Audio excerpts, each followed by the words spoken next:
up, everyone? In this lesson, we will be covering the Hackerrank easy rated algorithm circular array rotation. And in this example, we will run through two different methods. The first method, the logic is sound, but you'll see that in the test cases, we run into some runtime errors. So in the second example, we'll essentially add another layer of logic to our code to simplify the algorithm to get past the runtime errors.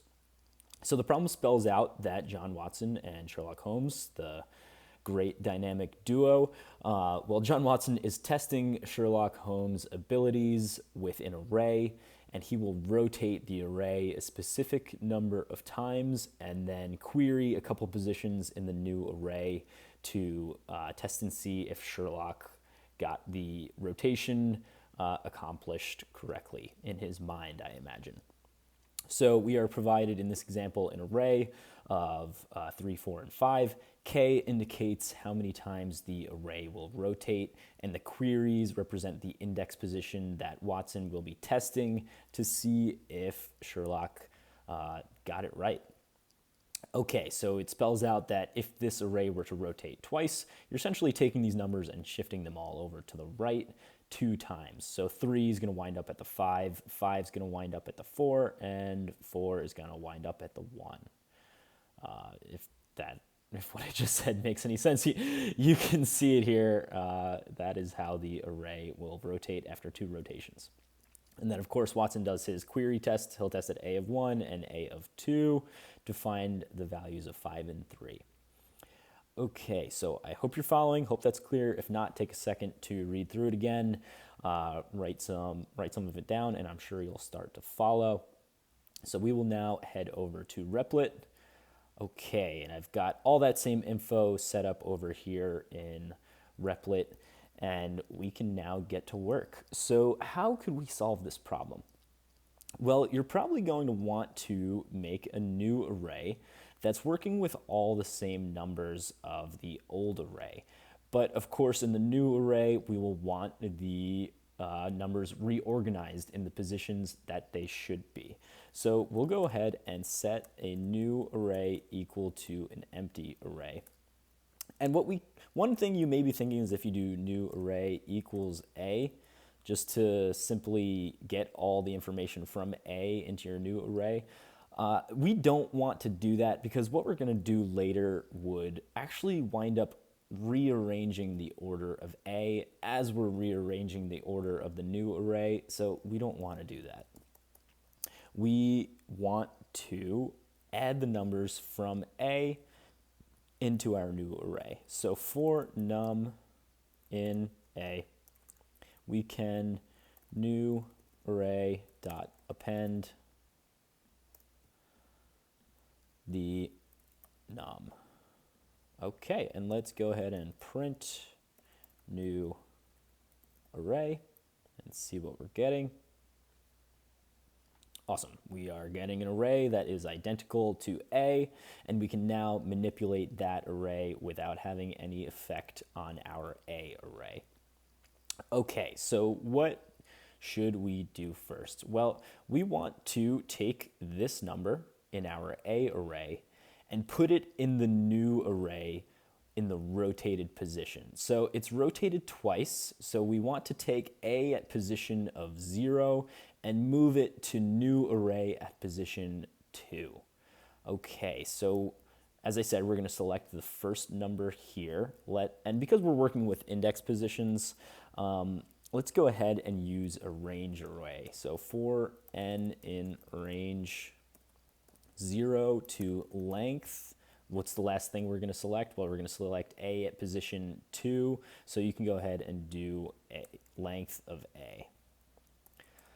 Okay, so the first number that we'll run through in this range is 0, which is perfect. We will select A at position 0, and we'll want to move it and pop it into new array at position 2. Well, first things first, we know that it's going to be position 2, but we need a mathematical equation that can figure out that new position for any n. That's just the first n we're working with, where we'll get to. But when n is 1, where will we want the new position to be? Well, it's going to be different.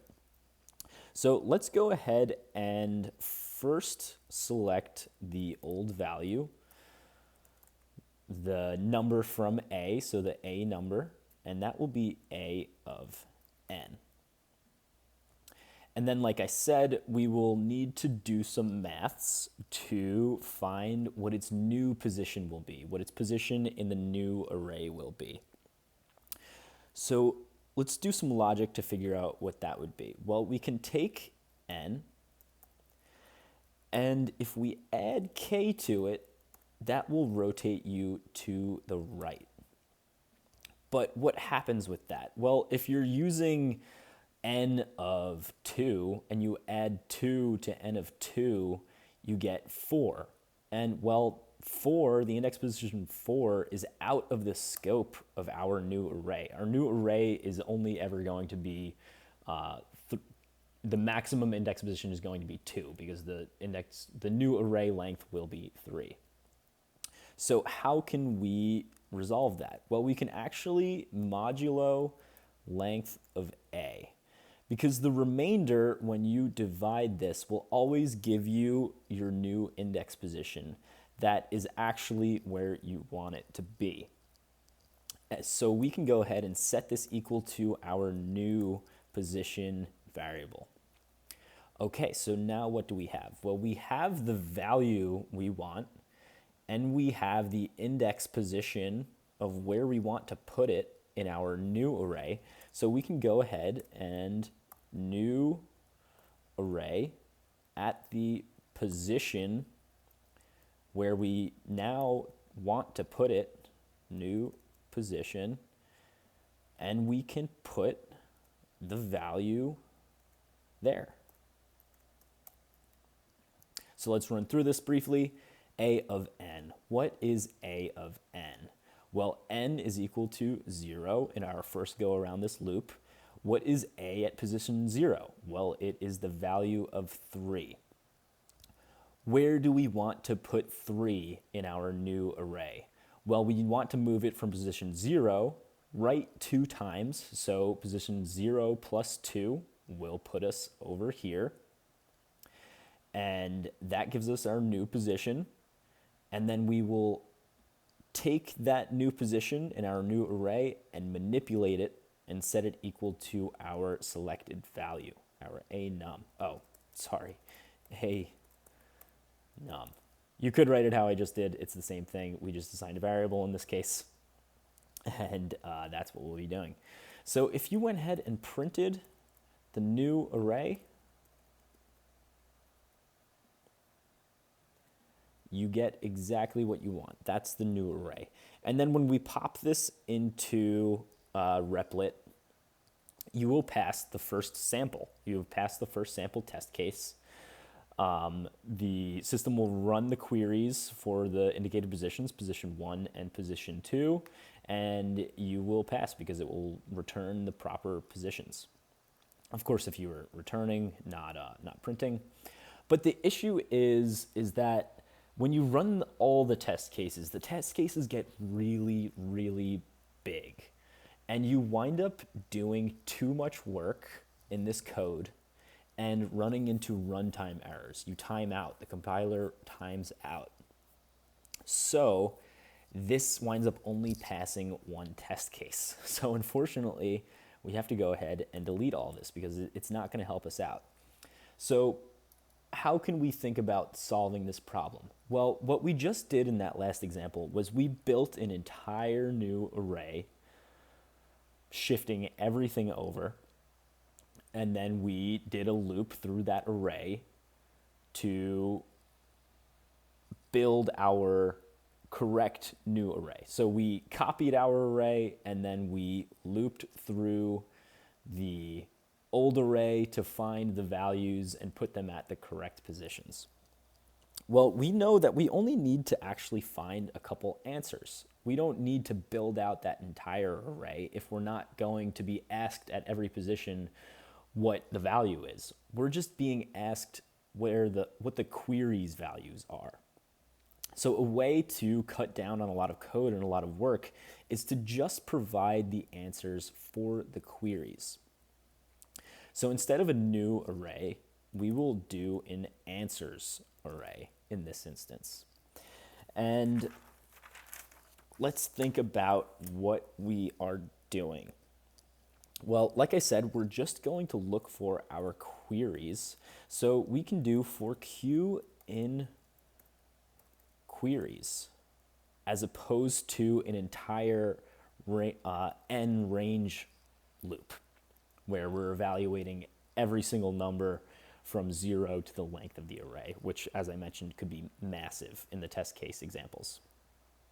Okay, so we are now working with q in queries. We're actually going to head up here and set another variable as well. We'll set n equal to the length of a. We could have done this in the last example as well, just to set a variable for this length that we wound up using twice. Similar things going to happen here, but we'll just go ahead and set that length to a variable. Okay, so if you take n, the length of a, and you subtract k from it, well, that actually gives you essentially where your new array would start. You would shift everything over twice, and this would represent the first number in that new hypothetical array. Like I said, we're not going to build out the whole hypothetical array. We're just going to find what the values are at our specific instances of q and add that to our answers array. Okay, so like I said, we found our new position, or our new beginning position. What we would do from there to find our specific position that we're looking for is just add q to it. So this will, in some instances, work, and in other instances, not work. Where would it not work? Well, if k is really, really big, we'll run into that same issue that we mentioned last time.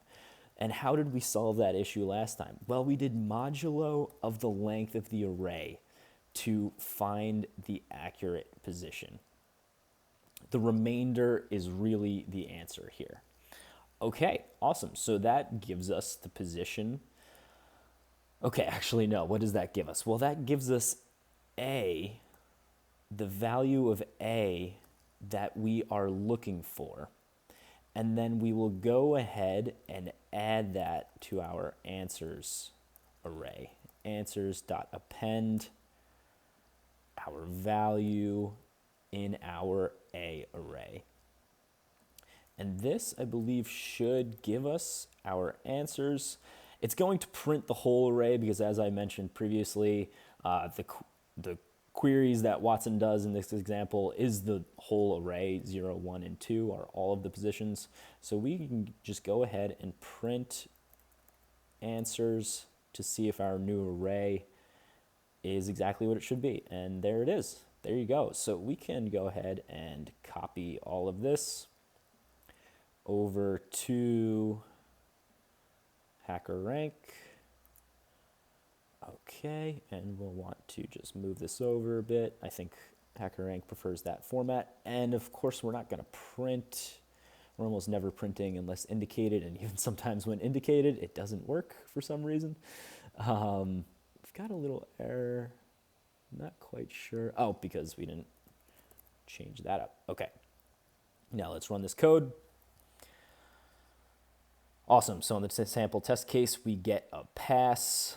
And let's go ahead and submit the code, run against all the test cases, and there you go. As I mentioned, you'll see now that we're dealing with some massive numbers.